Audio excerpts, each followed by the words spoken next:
We need to keep clear that in all of the indictments that have been filed, many of which, like the Manafort indictment, have absolutely nothing to do with the 2016 election, there has been no evidence whatsoever of any kind produced that the president colluded with the Russian government to change the outcome of the election, and that was what Mueller was supposed to be investigating. The only person as to whom a report would be issued that did not produce an immediate indictment is the president.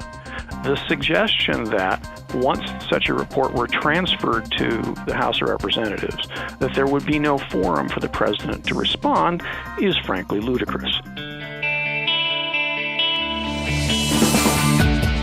Welcome to the award-winning podcast, Lawyer to Lawyer, with J. Craig Williams and Robert Ambrogi, bringing you the latest legal news and observations with the leading experts in the legal profession.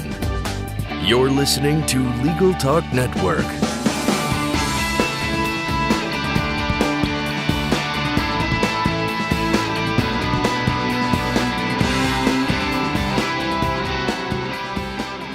Welcome to Lawyer on the Legal Talk Network, and Happy New Year. I'm Craig Williams, coming to you from a very sunny Southern California. I write a legal blog called May It Please the Court and have two books out titled How to Get Sued and The Sled.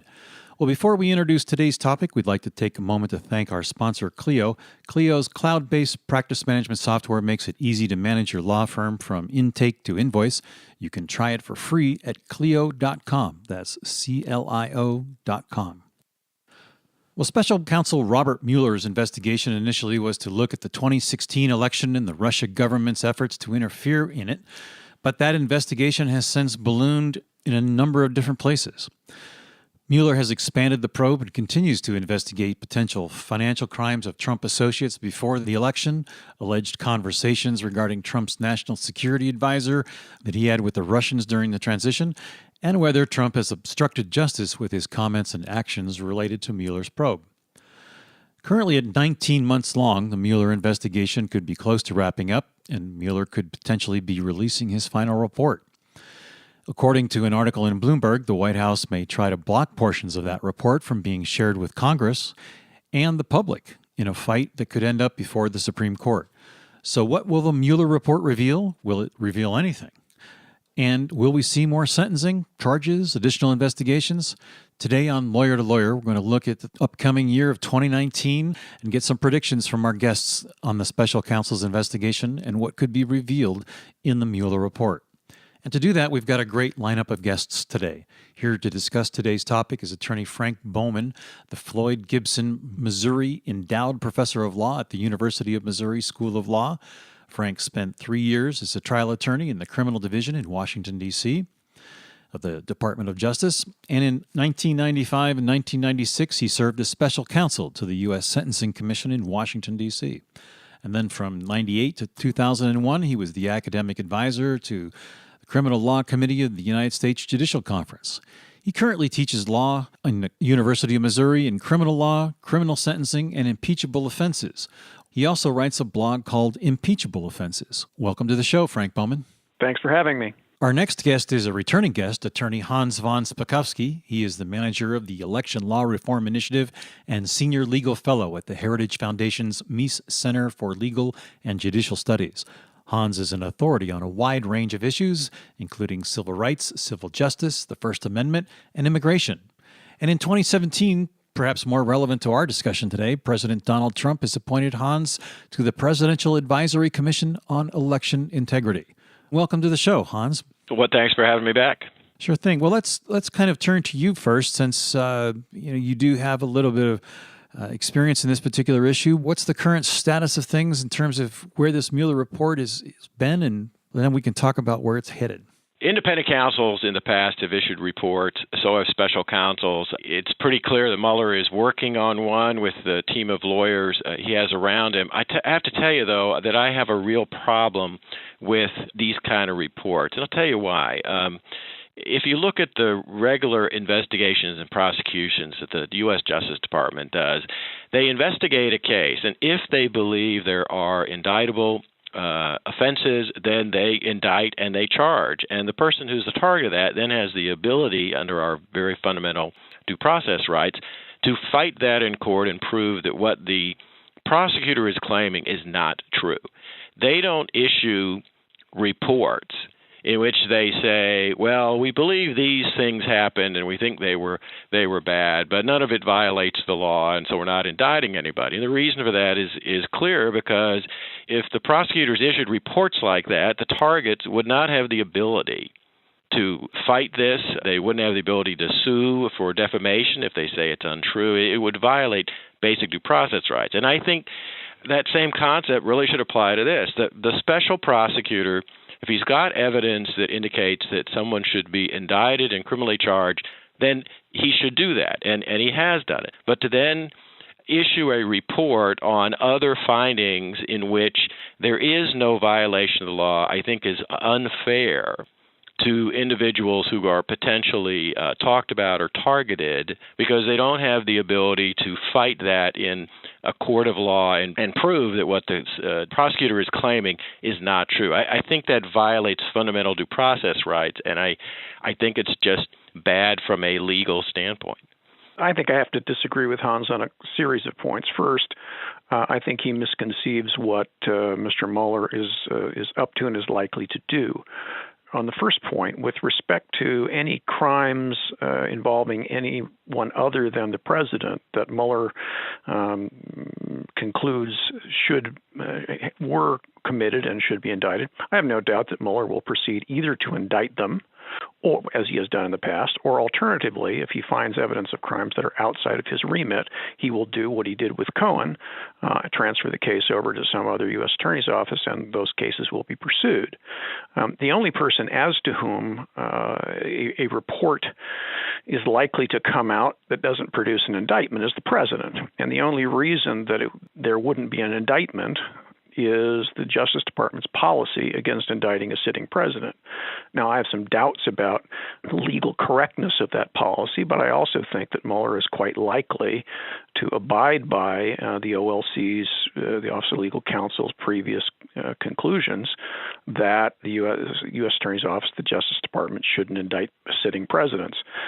That being so, if Mueller concludes that, in fact, the President of the United States has committed crimes, we have an interesting paradox. The Department of Justice policy tells him that he can't indict the president during the president's pendency in office. On the other hand, if he can't issue a report, if he can't produce the evidence of presidential criminality to somebody, then that evidence is essentially suppressed during the pendency of the president's term in office, which is an entirely unsatisfactory circumstance. And indeed, the suggestion that reports of this kind have not been issued in the past is incorrect. In the case of President Nixon, I didn't say they hadn't been issued. I questioned the fundamental fairness of doing so. Well, in the case of, just so that the listeners are aware, in the case of President Nixon, a good portion of the evidence that ultimately moved the House Judiciary Committee to vote out articles of impeachment stemmed from a report issued by the grand jury and released by the presiding judge in that case, which the House Judiciary Committee took and developed further and ultimately produced articles of impeachment. The essential problem for a situation of potential presidential criminality is how it is to be investigated. And the truth of the matter is that the only institution that is really well suited to investigate complex presidential criminality is the Department of Justice. In theory, the House Judiciary Committee can do that, and to some extent they have in the past and may yet, but they're really not set up for it in the same way that professional prosecutors and agents are. So the question then becomes, if those professional prosecutors and agents produce evidence of presidential criminality, do we want a situation where it simply it's simply hidden from the House of Representatives and the public, or do you want a situation in which that evidence can be passed along through appropriate channels? And I think the answer to me is plain, that evidence of that kind plainly should go at least to the House of Representatives. Well, let's take a look at even what's going on right now. I mean, Hans, we don't have a report, but we sure have a lot of indictments that tell a story. Is Mueller circumventing that whole issue about report by issuing these indictments and telling the story? I mean, we have pretty obvious individual one here. And then Is there a way that Mueller would be able to issue his report, the ultimate final report, by means of just issuing an indictment of somebody like one of his sons? Well, there's a lot of issues here. I mean, first of all, we need to keep clear that in all of the indictments that have been filed, many of which, like the Manafort indictment, have absolutely nothing to do with the 2016 election.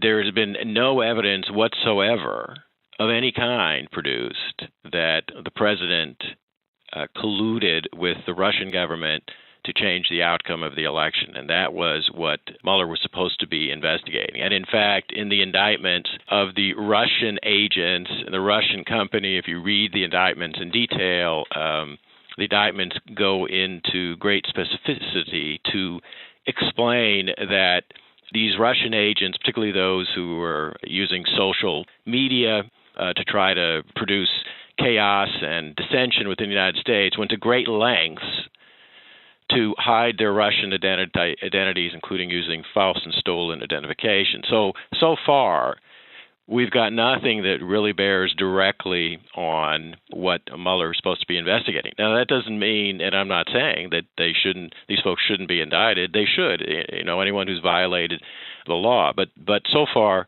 he hasn't produced anything with regard to what he's actually supposed to be investigating. I mean, that's one of the main things. I also think, with due respect to Frank, that he's confusing criminal prosecutions of individuals within an administration with the impeachment process used for a president. The proper, under the Constitution, the proper organ or entity to investigate a president who people believe have engaged in wrongdoing is not the Justice Department. It is the House of Representatives. It is the House of Representatives that has the only authority to issue articles of impeachment if a president has engaged in high crimes and misdemeanors. And then you have a trial in the Senate. That is not the job of a criminal prosecutor within the U.S. Justice Department. And as I said before, I think it is unfair to issue a report that cannot be contested or proven in a court of law. I think what the prosecutor needs to do in this case is issue the criminal prosecutions that he can. Anything else is up to the House of Representatives to investigate, and if they believe there are sufficient grounds for impeachment, then issue articles of impeachment and have a trial in the Senate. That's where you prove or disprove the allegations that are made. Well, let me respond to that. I mean, I think that Hans is being perhaps a trifle inconsistent, shall we say. The notion that the issuance of a report doesn't permit any avenue of response would be true if, in an ordinary case, we simply issued a report and let it lie on the table for people to read it for essentially whatever purpose they took it for. But here we're talking about something quite different. We're talking about, in the case, again, to reiterate, in the case of anyone other than the president, what we will surely see from Mr. Mueller is if he discovers evidence of crime, he will indict people. We know that because he's already done it. There is no reason to believe he will do anything else in the future. The only person as to whom a report would be issued and that did not produce an immediate indictment is the president. The suggestion that once such a report were transferred to the House of Representatives, that there would be no forum for the president to respond is frankly ludicrous. Of course, there would be an avenue for the president to respond if indeed the House takes up that report, and as it surely would, and proceeds to investigate it further. That would be the avenue for the president to respond. So I think that Hans is perhaps being a little too protective of the president and really ignoring the realities of the situation. Let's turn to the question of what we expect to see in the Mueller report. Based on what you've read so far, what are you expecting this report to ultimately come down? I mean, we've pretty much wrapped a circle around the president. It appears from the latest filing that some of the things that weren't redacted in it said that Mueller has potentially shared election polling data with Russian operatives or Russian individuals. You mean Manafort? My apologies. You're correct, Manafort. Okay, well, that's not a violation of any federal election law or any other law that I'm aware of, and I say that as a former commissioner on the FEC, unless Mueller has some kind of evidence, and it's possible, some kind of evidence that has been produced before a grand jury or secretly by other witnesses in the case. So far, like I said, there's nothing showing that the president even potentially violated the law. Now, the only indictments in which that claim is made is in the guilty pleas that Michael Cohen agreed to. Most of them had nothing to do with the president, the tax evasion, the bank fraud. But the two instances of supposed campaign finance violations that he agreed to, I've written a lot about this, so have others. The supposed campaign finance violations that Cohen pleaded guilty to, most former FEC commissioners believe is not actually a violation of campaign finance law. And in fact, if this had gone to trial, the one and only time that the U.S. Justice Department tried to prosecute someone claiming that hush money payments were campaign-related expenses, and therefore the rules and regulations of federal law applied, they lost. And not only that, this was the prosecution of John Edwards, but the FEC, which is responsible for enforcing civil enforcement of the Federal Election Campaign Act, also took the position that such payments were not campaign-related expenses, therefore the rules didn't apply. So the idea that the president violated campaign finance laws, I think, just doesn't fly either. I mean, let me throw out another point here. Let's get back to what's going to happen with this report and how the information, whatever information is contained within it, gets before the appropriate body, which I think is undoubtedly the House of Representatives. There's some serious questions about what happens with any report that Mueller writes, because he himself doesn't have the ultimate decision about what to do with it. The decision about what would happen with any report essentially lies with the Attorney General, or at this point, Mr. Rosenstein, who stands in the Attorney General's position.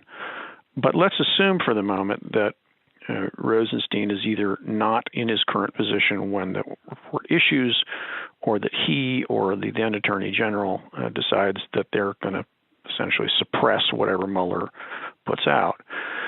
Interesting question arises as to how that report proceeds from that point. The very interesting question about whether, as I think is the case, the House of Representatives can subpoena everything in the Mueller report.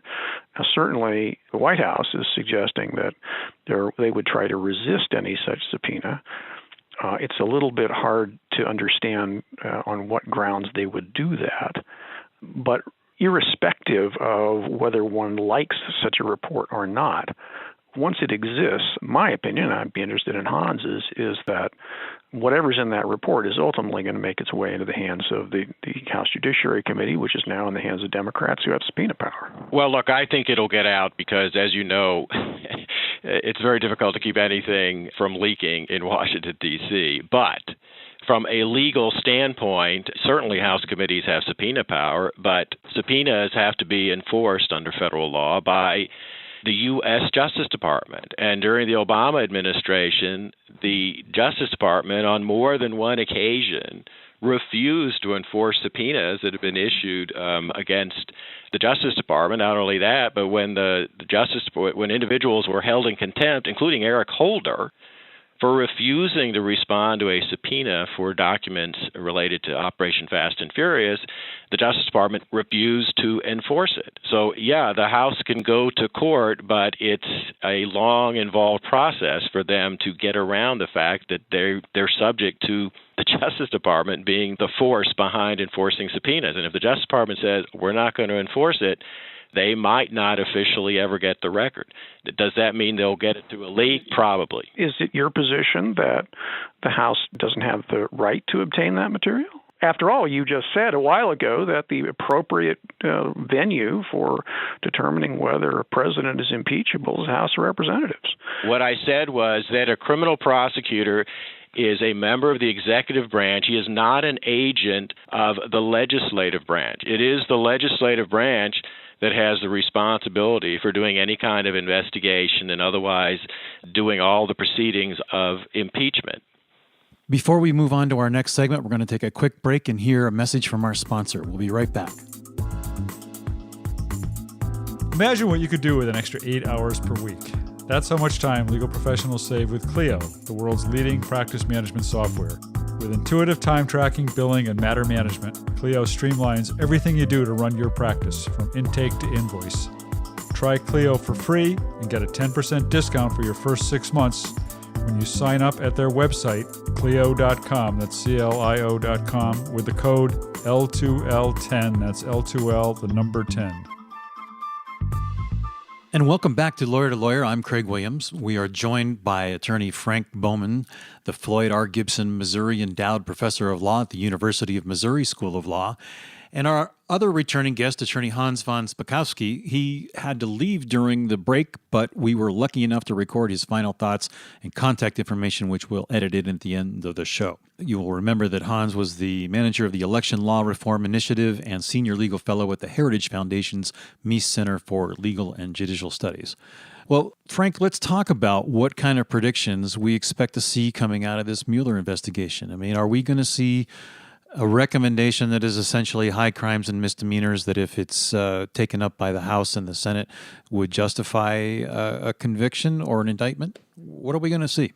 I don't think we know, because the situation is somewhat unprecedented. The only analogous situation, as I mentioned in the first half, is the Nixon situation, in which the then special prosecutor, Leon Jaworski, asked the presiding judge of the grand jury to release a report that, a very succinct, factual report that he and the grand jury had put together, and have that transmitted to the House of Representatives. Jaworski made no recommendation with respect to impeachment or non-impeachment. He simply laid out some facts and listed a variety of kinds of evidence that the House of Representatives could look at to determine whether those facts were proven. My suspicion is that, to the extent that Robert Mueller concludes that there is evidence of that kind implicating the president in criminality, and he also concludes, as I suspect he will, that he is not empowered to indict the president directly, I suspect any report that he will write would be of that type. Now, I want to return to Mr. Spakowski's position, which, if you pick it apart a little bit, is really quite peculiar, because what he is suggesting is that we start with a position that Mueller is investigating any crimes that may be involved broadly in the connection between the Trump campaign and Russia. Let us assume for the moment that Mueller concludes that crimes were committed and were committed by the president within that ambit. Hans' position seems to be that because by department policy Mueller can't prosecute the president while he's in office, he must also essentially suppress the information, that he has to essentially keep quiet about it and not tell anybody else. Now, that seems to me to be entirely preposterous. The other implication of Hans' position, I think, which he is referencing there in the end in our discussion about subpoenas, is that somehow the House either can't or shouldn't or won't or would be prevented from subpoenaing the evidence that Mueller has provided. Now, I can agree with Hans that, as a general matter, what prosecutors should do when they discover crimes is they should prosecute people, and they shouldn't issue reports. That's absolutely right as a general matter. But if you have this special situation where in the course of investigating crimes, a prosecutor finds evidence of presidential criminality, but by policy is prevented from proceeding in the normal means, then the place for that evidence to end up is, as Hans suggests, the House of Representatives. But it's quite crazy to suggest that even though the House of Representatives has investigative power to look into that sort of thing, Hans seems to be suggesting that the House of Representatives can't subpoena the evidence that Mueller has discovered. Now, that's just mad. And even though he denies being protective of the president, that's simply trying to protect the president of his party against whatever it is that Mueller may find. Now, all that having been said, it's very well quite possible that Hans is right, that in the end Mueller will find no evidence of presidential criminality whatsoever, or in any case, no evidence that falls within his original remit of looking at Russian collusion. And I think that people who are not very fond of the president have to recognize that that's a very real possibility. And if Mueller doesn't find any such thing, that's what he's going to say in the report. Let me ask a kind of a generic question here, and perhaps it's an everyman question. Trump has ballyhooed that there's no collusion. Is collusion a crime, or is he really thinking, or should he be saying conspiracy? Well, collusion is not a crime, no. But it's a red herring because there are a whole variety of other things. First of all, because the Department of Justice is not going to indict this president, I suspect, because of its own internal policies. The question in any case isn't whether the president committed a crime. The question is whether the president committed impeachable offenses, committed conduct which is impeachable under the Constitution. And that doesn't depend on whether or not he committed a statutory crime. There are lots of things that a president can do that are not necessarily statutory crimes, which may well be impeachable. And that's the real question that ultimately the House will have to look at. Now, sometimes when presidents commit crimes, they are impeachable, but sometimes when they commit crimes, they probably aren't. President Clinton being a pretty good example of that. Isn't any serious question that Clinton committed perjury in front of a grand jury, but ultimately the Senate of the United States decided that that particular type of perjury was not a sufficient consequence to be impeachable, or at least to be convictable. He was impeached by the House. So we need to be careful not to confuse the commission of crimes with the commission of impeachable conduct. And it may very well be that a lot of the various of the things that he did, that Trump did in connection with the election, fall into the impeachable category. Right. Well, it looks like we've just about reached the end of our program. And at this point, we'll insert the final thoughts that we pre-recorded from Hans von Spakovsky as the manager of the Election Law Reform Initiative and senior legal fellow at the Heritage Foundation's Meese Center for Legal and Judicial Studies. Hans? Look, I don't want people to get the wrong idea. If any criminality occurred, if there were violations of federal law, that definitely should be investigated by the U.S. Justice Department, and it should be prosecuted. But when it comes to the president, it's very clear from, I think, the Constitution and prior opinions of the Justice Department of both Democratic and Republican administrations that a sitting president cannot be criminally charged or indicted.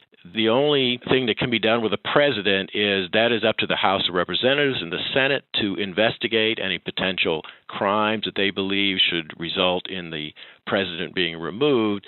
And that's the business of the legislative branch. And a prosecutor in the Justice Department is not an agent of the legislative branch. They are the ones that should take responsibility for that if there was any wrongdoing that occurred in the case. Thanks very much. Thank you. And Hans, how can our listeners reach out to you if they'd like to get a hold of you? Sure. They can go to the website for the Heritage Foundation, heritage.org, and it's got my phone numbers and email address there on the website. Great. Thanks for being on the show, Hans. Frank, let's turn to you and talk about your upcoming book. I think it's probably an appropriate place to talk about it here, High Crimes and Misdemeanors, A History of Impeachment for the Age of Trump. In your conclusion, can you kind of bridge that gap for us and say whether or not the election issues that appear to be in front of us about the 2016 election and Russian involvement, whether they're going to end up being impeachable offenses?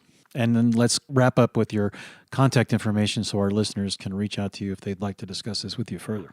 I think Hans is right in this respect. I don't think we have anywhere near enough information to conclude whether or not President Trump engaged in either crimes or impeachable conduct with respect to contact with Russia. There's an awful lot of smoke out there, but I don't think we know the answer right now, and I think anybody other than Bob Mueller and his team who says they do is blowing smoke. Now, that being said, in my own view, and as the book concludes, I think there are quite a number of things that President Trump has done, not in secret and not that don't need to be investigated, but right out in the open, that would amount to impeachable conduct for a House and a Senate inclined to proceed on them. But those, I suspect, are the subject of another show, and I know we're running out of time. Thank you very much for that, Frank. How can our listeners reach out to you if they'd like to get a hold of you? They can certainly reach me here at the University of Missouri at my email, which is bowmanf@missouri.edu, or you can read about my ruminations on impeachment on my blog, impeachableoffenses.net. So I'd be happy to get some new readers for the blog and also to hear from any of your listeners who would like to contact me. Great, thank you. And your last name is Bowman, right? Correct. Wonderful. Well, that brings us to the end of our show. If you've liked what you heard today, please rate us on Apple Podcasts. You can also visit us at LegalTalkNetwork.com, where you can leave a comment on today's show and sign up for our newsletter. I'm Craig Williams. Thanks for listening. Join us next time for another great legal topic. When you want legal, think lawyer to lawyer.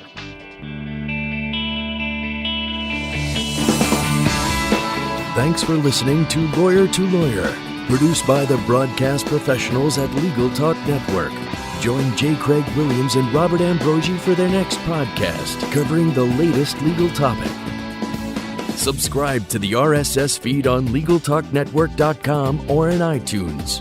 The views expressed by the participants of this program are their own and do not represent the views of, nor are they endorsed by, Legal Talk Network, its officers, directors, employees, agents, representatives, shareholders, and subsidiaries. None of the content should be considered legal advice. As always, consult a lawyer.